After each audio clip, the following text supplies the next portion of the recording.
Hello रायजोफोर खुलुमबाय गिबियावनो साफ्रोमबो बर' रायजो राजा नोंथांमोनखौ आंनि बे आरबिटिसि चेनेलावहाय आंनि गोदान भिडिअजों लोगोसे आंनि गोसो गोरबोजों फिन खनसेबाव बरायनानै लाग्रोबावनाय जालायबाय। थ' रायजोफोर आसा खालामो नोंथांमोना इसोरनि अननायाव गासैबो मोजाङैनो दं होननानै आरो लोगोसे नोंथांमोना जुदि भिडिअखौ नायदोंब्ला उइदाउट स्किप जोबजासिम नायलांगोन होननानै आरो लोगोसे नोंथांमोना जुदि चेनेलाव गोदानै हाबफैदोंब्ला अन्नानै साबस्क्राइब शेयार लाइक आरो कमेन्ट खालामगोन होननानै। थ' रायजोफोर आं दिनै मोनसे ससियेल मिडियायावहाय गोबांथार भाइरेल जानाय बा गोबांथार जोंहा इउटुबारफोरनि हगारनाय बा मिडियानि गेजेरजों आं दिनै मोनसे भिडिअ नुदों।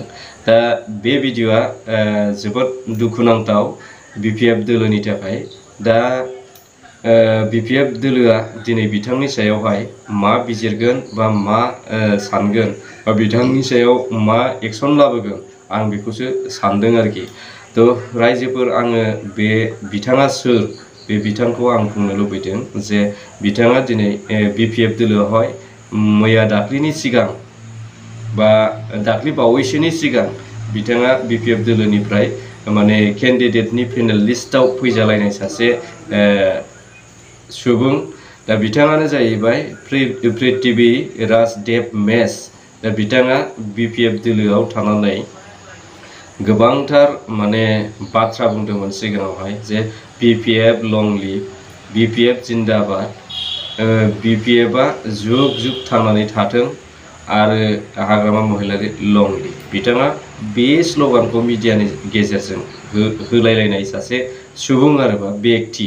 दिनैनि समावहाय बिथाङा बिपिएफ पार्टियावनो थानानै बिपिएफ पार्टिनिनो सासे दैदेनगिरि बा मुरब्बी, जाय बिपिएफ पार्टिखौ गायसनगिरि, दा बिथांखौनो दिनैनि समाव बिथाङा इनसल्ट खालामदों बा लाजि फोनांदों बा दिनै समस्त बिपिएफ पार्टिखौनो बिथाङा गोबांथार माने निन्दा होनाय सायसै बिथाङा दिनै बाथ्रा बुंदों आरोखि।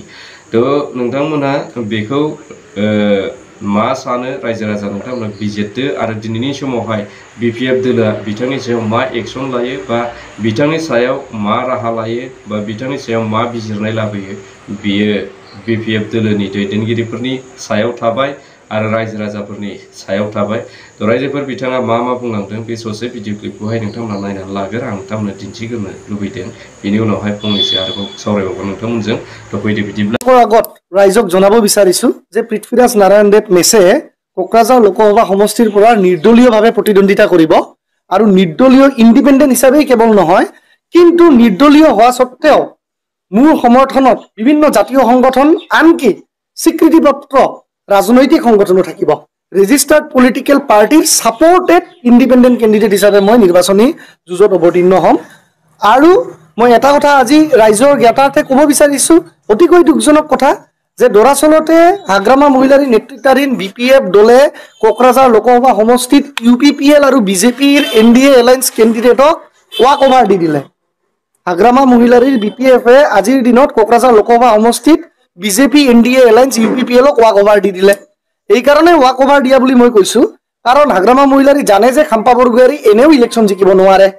কাৰণ যিজন ব্যক্তিয়ে MCLA নিৰ্বাচনত ব্যক্তিয়ে কেনেকে ইমান ডাঙৰ এটা 15-16 লাখ ভোটাৰ ৰাইজ থকা সমষ্টিত তেওঁ লোকসভা সমষ্টিত প্ৰতিদ্বন্দ্বিতা কৰি বিজয়ী হ'ব পাৰে, কোনো পধ্যেই হ'ব নোৱাৰে।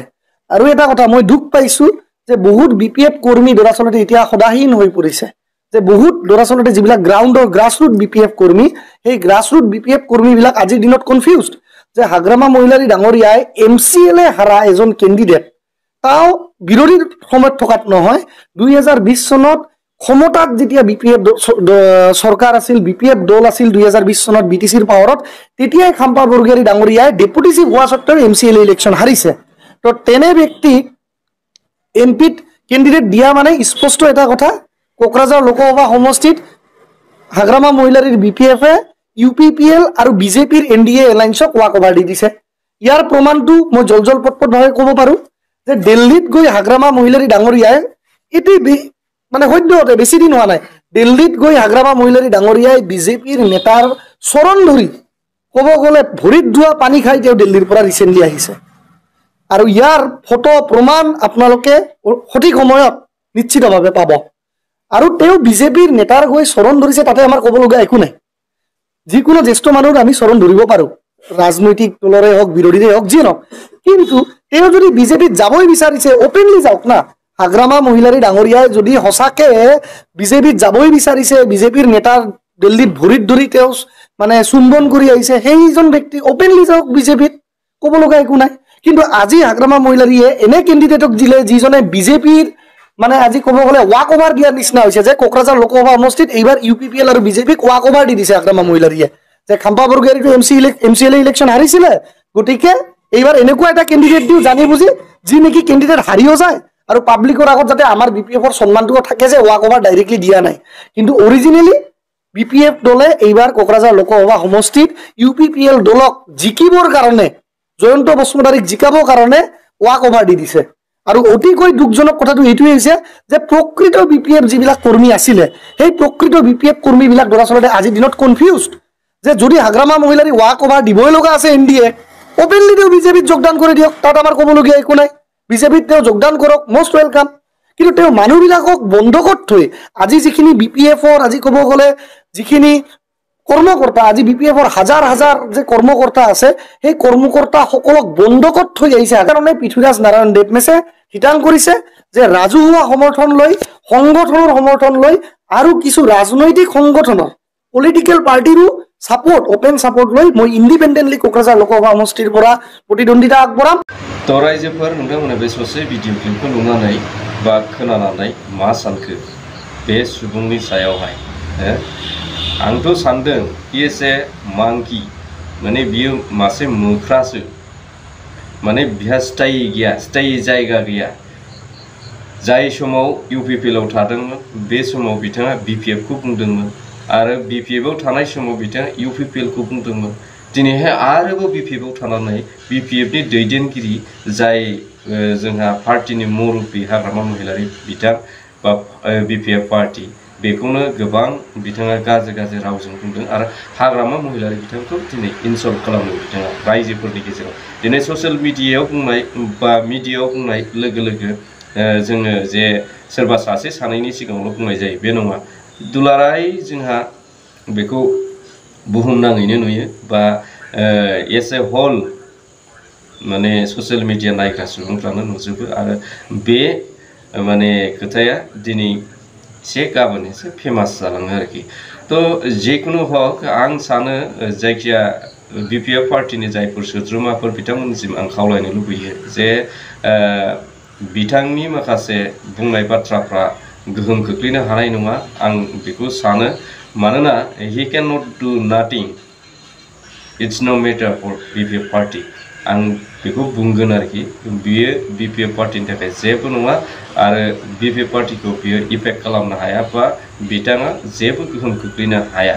नाथाय थेवबो आं बेखौ बुंनो लुबैदों जे दिनैहाय BPF पार्टीयाव रुल एन्ड रेगुलेसन होननाया दंना गैया बा माखासे पार्टी हिसाबै नेम निथिया थायो, बे नेम निथिखौ दिनैहाय मानो फालियाखै?